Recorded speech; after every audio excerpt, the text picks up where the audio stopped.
I'm Gabe Walsh, welcoming you back for another legal breakdown video episode, and hang tight because we've got a great topic today. We're going to talk about mobile homes, and more particularly, can a realtor sell a mobile home with their real estate license? And the answer is, it depends.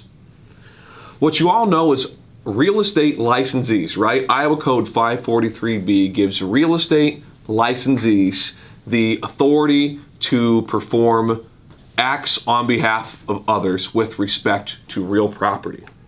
So what is real property?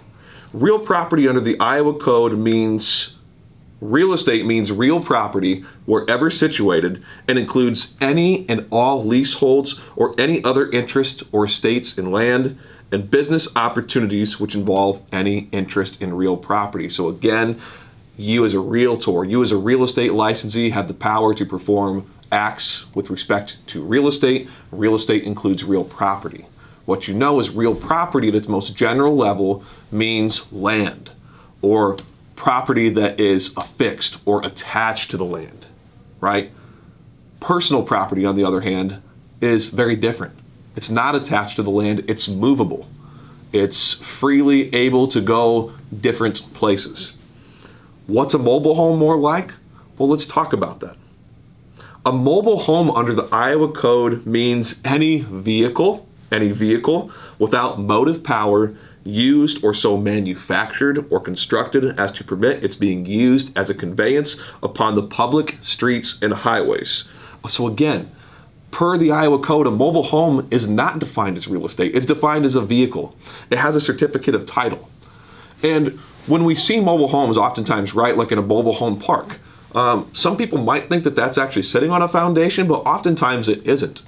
There's actually wheels underneath that mobile home, and there's oftentimes a skirting that sort of covers a person from seeing that. And most oftentimes, the person in a mobile home park is actually paying to rent in the mobile park the space to park or put their mobile home. So that's why mobile homes are more like personal property, right? They're not affixed to the land. They're not attached to the land. And what's critical that every single realtor has to know is there is a totally separate licensing process for people to sell mobile homes. A person wishing to sell mobile homes must make application for a mobile home retailer's license with the Iowa State Building Code Commissioner.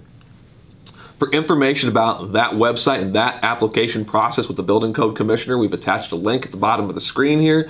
Go ahead and look at that and you'll be able to see those licensing requirements in more detail. But then you might ask, all right, if I'm just selling one mobile home, if I'm just writing one offer on one mobile home, am I really a mobile home retailer? We need to look at what the code says a mobile home retailer is. I quote, "A mobile home retailer means a person who, for a commission or other thing of value, sells, exchanges, or offers or attempts to negotiate a sale or exchange of an interest in a home, or who is engaged wholly or even in part in the business of selling these mobile homes, whether or not the homes are owned by the retailer." So the question, Gabe, can I make an offer for a client on a mobile home? You are basically acting as a retailer when you are doing that. And I've heard people say things like, well, you might need a retailer's license to list them, but as long as I just, am representing a buyer who wants to make an offer, I'm not really acting as a retailer. And I submit to you when you read the code, any person making an offer or even attempting to negotiate the sale of a mobile home is acting as a mobile home retailer. And there's a list of exemptions, right? Very small. They're on the screen here of situations where you can sell an interest in a mobile home without a mobile home retailer's license, but those are very limited circumstances, and those are just ones that you might want to be aware of.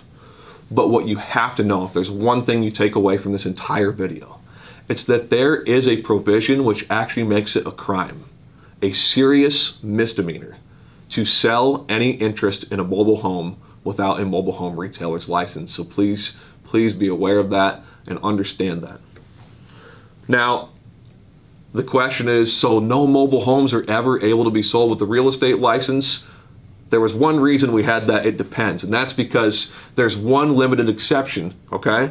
There is a situation under Iowa Code 435B where a mobile home, an interest in a mobile home, can actually be converted to real property for purposes of taxation. It is a tax section of the code. But under that code section, what the code says is that if you take a mobile home and you have it outside a mobile home park and permanently fix it to a foundation, at that point it can be converted to real property if you meet a whole bunch of other elements that somebody would want to talk to an attorney about in 435B to make sure it's fully been converted to real estate. But generally speaking, once a property is outside a mobile home park and has been fixed to a foundation and a person goes through that steps to convert it to real property, at that point it's considered real property for tax purposes. It would seem in such a situation that the property has now become real property and that it no longer would require a mobile home retailer's license because it's not a vehicle. At that point, it is real property. It's fixed, it's situated, it's not movable. Now, there might be some arguments. Somebody might say, well, Gabe, 435B is just a section of the code that talks about property taxes. And just because it's converted for property tax purposes doesn't mean that it's actually real estate for purposes of being able to, for a real estate person being able to sell it.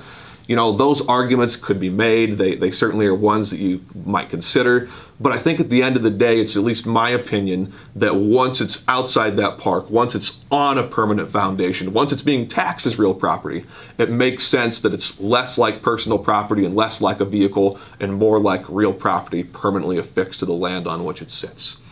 So again, key takeaways: make sure you know the status of the mobile home. Make sure you are not writing offers on something you are unlicensed to do. And if you have further questions, please, please, please reach out to the legal hotline, reach out to your broker, encourage your clients to seek counsel for advice and do the right thing. Thank you so much for watching, and we'll see you next time.